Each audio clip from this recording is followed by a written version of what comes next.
Ava, not to be dramatic, is an anime that saved my life. I was a scared boy who felt alone and unable to see a path forward, but it taught me how to live, that it's okay to be weak, it's okay to ask for help, because that's what others are for, to lean on each other when you need it. But let's just say the response to the original run was divisive at the time. There was so much build up of the world and characters and lore, then suddenly it didn't matter. It all ends with a kid accepting that it's okay to struggle. People missed the message, but Evangelion still became popular. Maybe Anno was sloppy in execution. Perhaps he should have done it differently. でもよく言われるのは自分が好きじゃない人っていうのは自分の理想が高いからだっていうのもよく言われるんですけど、なんかそれはそういう苦しみっていうのを分かってない人だと思います。I will admit that the final two episodes of Ava are kind of bare bones, but they are raw.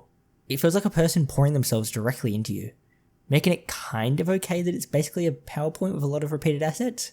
And I don't think it helps Anno and his state of mind that he and Garnax were screamed out for a new ending, and threats against him just because they didn't do what some random person wanted with their own creation. This pushed Anno back to the world that Evangelion helped him escape from, the anger and regret and sadness just coming back in full force. All he wished for was death, and it seemed to him that's all the world wanted from him too. All he wanted was to kill this feeling, destroy the source. He wanted to end Evangelion. Now, I should probably tell you that if you somehow ended up here and haven't seen my previous video, maybe go watch that. I'm also going to present some ideas I saw in the story as I saw them, meaning I'm going to say some kind of toxic stuff, but I think it's important to do this since to me it's what Anno was feeling. Anger at an audience. Him channeling that anger into the work. Also, this is all my opinion, since you aren't going to hear me say things people really agree with. Ava was a cool mecha series, but it also had some serious commentary on the nature of how you should conduct yourself.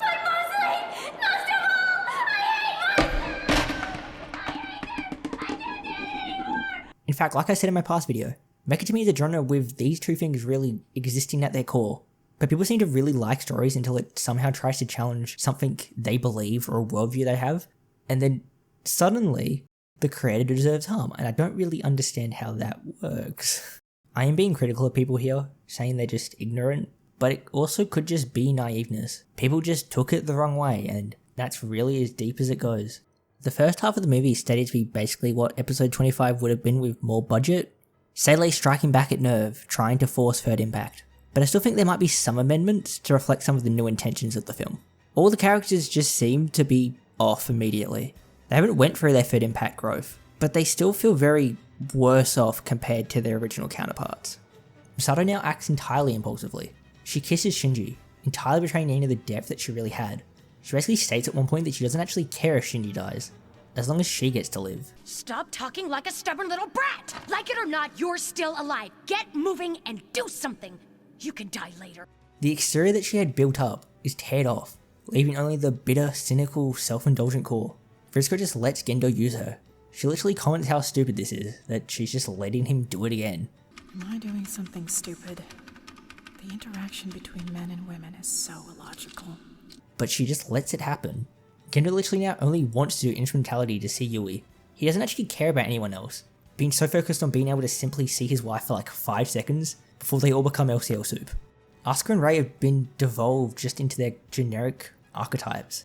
Rei's only really there to be a plot device, and Asuka is entirely driven by just her desire to impress others. Shinji, instead of having nearly no spine, has no spine at all. He basically never takes any action for out, just getting dragged or pushed into everything that happens.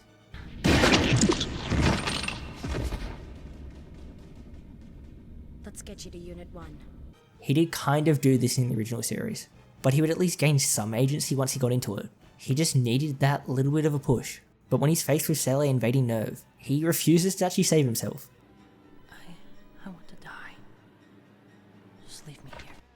It's almost like all the characters have regressed, becoming really only the worst parts of themselves. But also if you think about it, you will also come to realize that they all are driven by some sexual desire or goal. I kind of ignored some things in the original TV series, mainly because I didn't really want to hurt my point about how I took the show and I used it in my life. But I kind of need to talk about it now because it's kind of integral how the characters exist within End of Evangelion. See, there was this guy called Sigmund Freud who was related to Carl Jung. I don't know if you've heard about him. In Freud's psychological model, there's really only two drives: a sexual desire to live and a desire to just destroy everything and die. He set these up as a way to kind of say that you need to control these, recognize and explore them, but don't let them drive you in a way that will make you do things that you'll regret. Shinji in the story is either screaming or being a sex pest. The movie literally starts out with him trying to wake Asuka up, but when he flips her over, exposing her, he I'm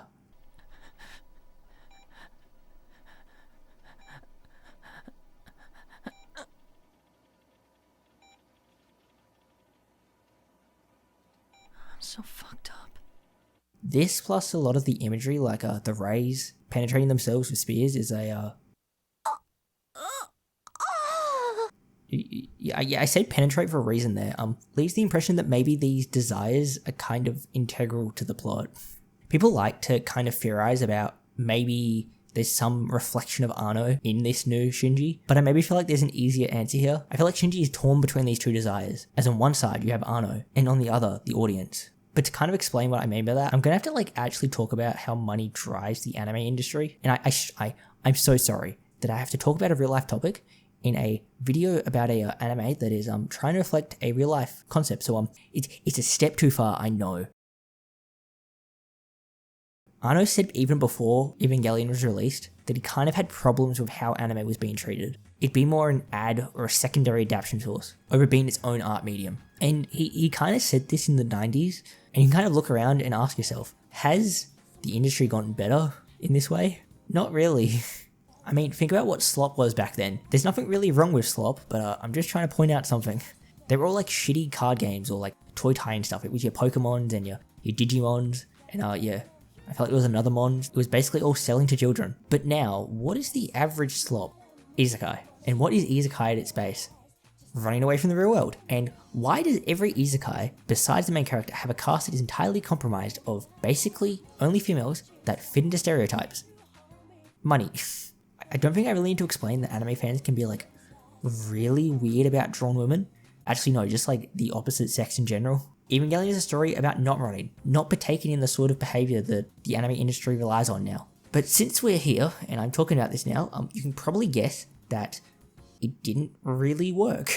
I mean, it maybe had a bit of the opposite effect, because I've been told this, but I'm pretty sure Ray figures was kind of what started the figure market, and those things are really expensive now, so yeah. I think it really comes down to how people are not really seeing media as a art form anymore, but something to just consume, being a commodity over art. And I know I'm being that type of person where I go, actually, anime is art, but like, shut up.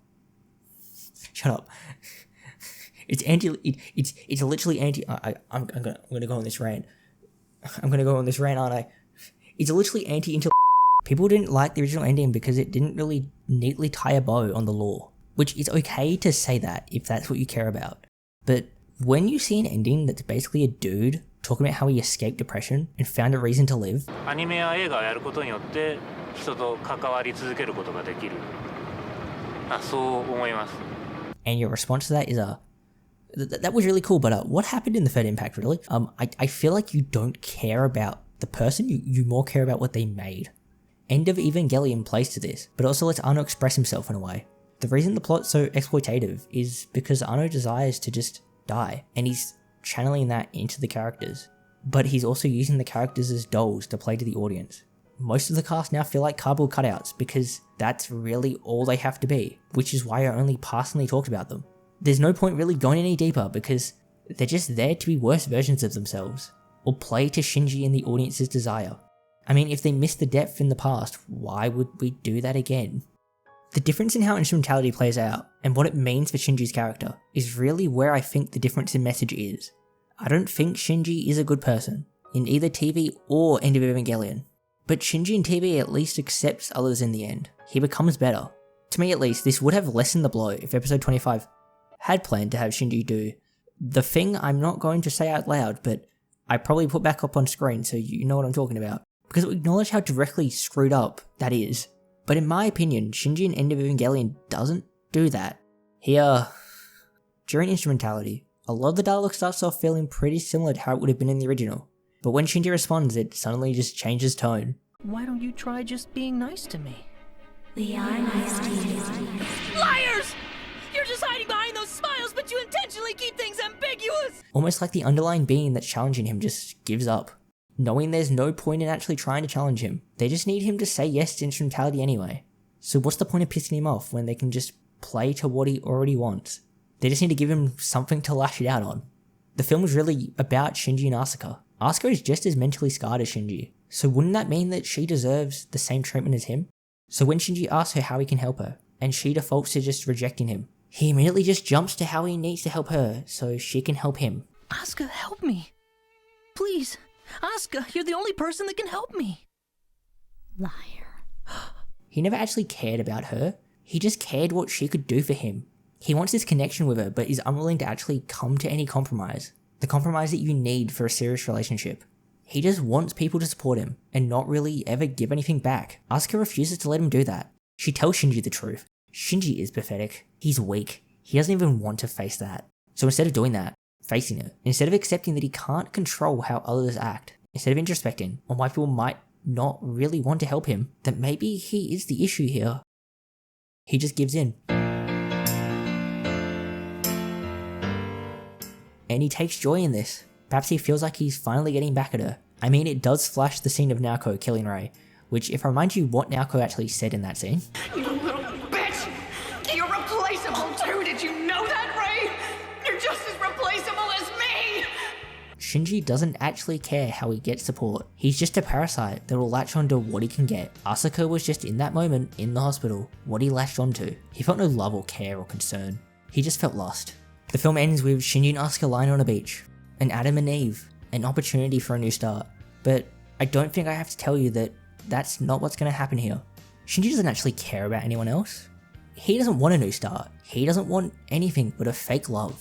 The real thing would need him to be vulnerable, to show himself to someone else. So he doesn't do that.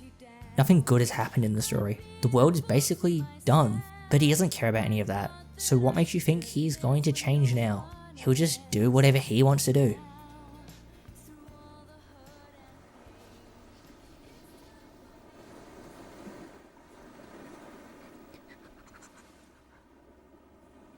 How disgusting. So I've recorded all of this, and it leaves me feeling icky, I'll say. In this, I've kind of kicked Shinji and the audience down. I don't think the way they treat the series is healthy, but does that give me any right to judge them? Am I maybe part of the problem here?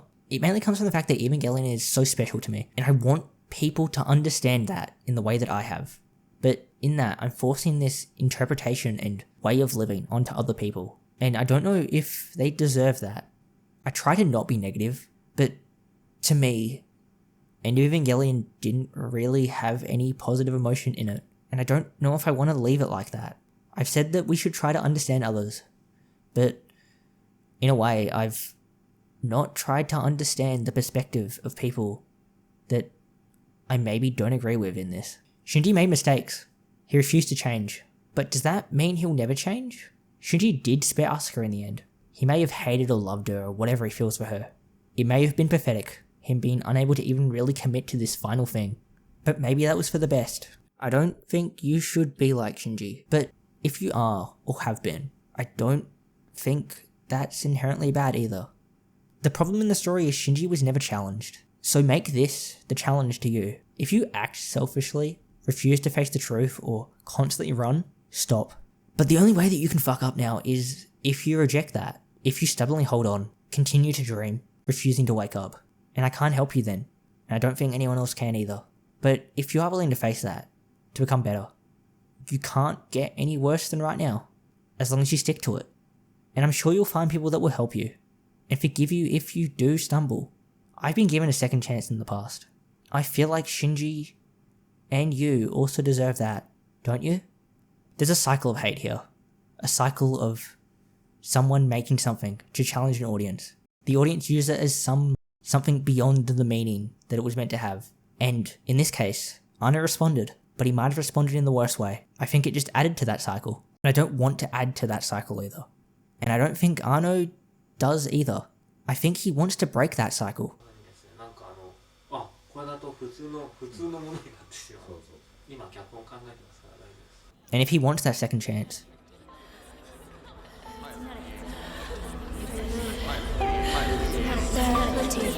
You do nothing.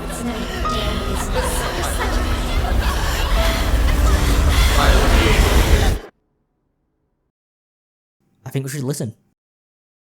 So, there's people that sub to in Patreon, which actually like surprised me. So this has been recorded a lot closer to when the video came out than the rest. So yeah. So if you want your name here, go to my Patreon, and you can get behind the scenes content, including me basically just rambling about whatever the fuck I want to ramble about that day. Mostly stuff that will then probably get turned into videos. So yeah, and you'll get progress reports, and your name will be here. So, you know, like very normal stuff. I don't know why I have to explain that to you. I feel like most YouTubers do that. So thank you, Sam and Florian.